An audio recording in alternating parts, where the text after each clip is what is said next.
I'm Omar, and this is Omar Will Watch Anything, where I watch the weirdest stuff on Netflix InstaWatch so you don't have to. This episode, I watched The Adventures of Food Boy as recommended by Sarhadi. Alright, let's get started. The movie begins with an alarm clock going off at 8:07. Why 8:07? That makes... I guess it's a prime number. We meet our hero played by Lucas Gabriel. And I know what you're probably wondering. Is this Lucas from Milk and Switched at Birth? Well, actually, Lucas was part of a high school musical movie called I Kissed a Vampire. Anyway, there's an epic title sequence. And then he's late to his class, which I'm assuming is Quiet 101. And the bully from the school knocks water into his lap, because he's a bully. I mean, let's be honest, you have to be tough if you're gonna try to pull off Orange. Anyway, Lucas wants to run for junior class president because he wants to go to a good college. If you want to go to a good college, show up to class on time, bud. Anyhow, his friends laugh at him, and his dad laughs at him, and his grandma laughs at him, while I'm laughing at that giant piece of food that's on the table. Anyway, the next day he's worried he has cancer, but it turns out it's just peanut butter all over his face. Wait a second. Where did that peanut butter come from? And then his lady friend is like, I'm really hungry, and he pulls out an orange out of nowhere. Wait a second.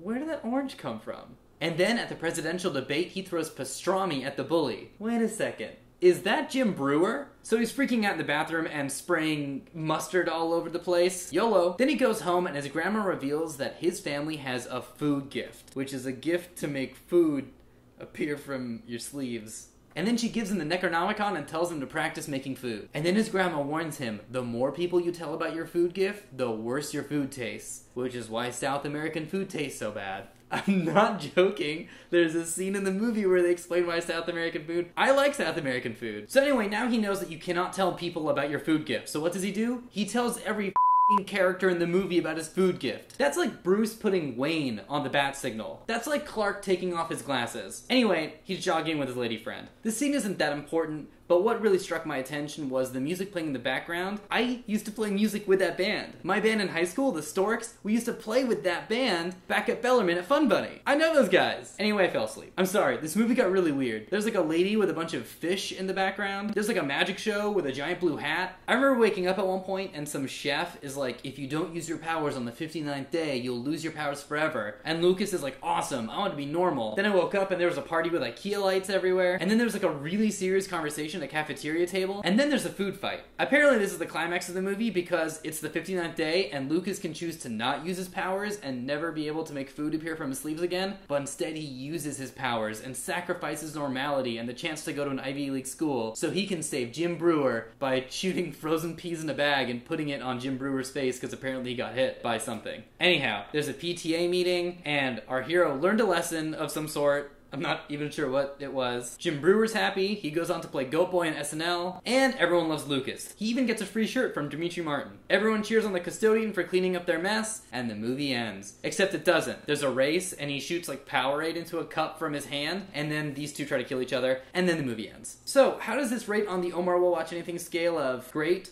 to enjoyable, to watchable, to unbearable, to terrible, to Topher Grace's Venom? I'm gonna put it at watchable. It's a nice movie made by nice people. At the end of the credits, they tell you to be a nice person. It's well produced. The actors do like a pretty good job. It's decent, which makes it not that fun. I mean, there are some weird things. For example, every character wears like a specific color throughout the entire film. It's like a cartoonish M. Night Shyamalan movie. Or an M. Night Shyamalan movie. But my main issue with this movie is that it's completely a first world problem film. The premise isn't really a story. It's more of like that Dane Cook joke where he talks about spaghetti flying out of your wrist. Or that Dane Cook movie where Steve Carell turns pillows into pancakes. Now, if this was my movie, he would be in high school, living a great life, then find out that he has food superpowers, be worried he's gonna kill everyone around him, run away, go to India, starve world hunger, get killed by Loki, and join S.H.I.E.L.D. Coulson lives. In conclusion, it's a very nice movie, but you have no need to watch it. Great soundtrack, though. So, are there any movies on Netflix InstaWatch that you don't want to watch, but you want to make me watch?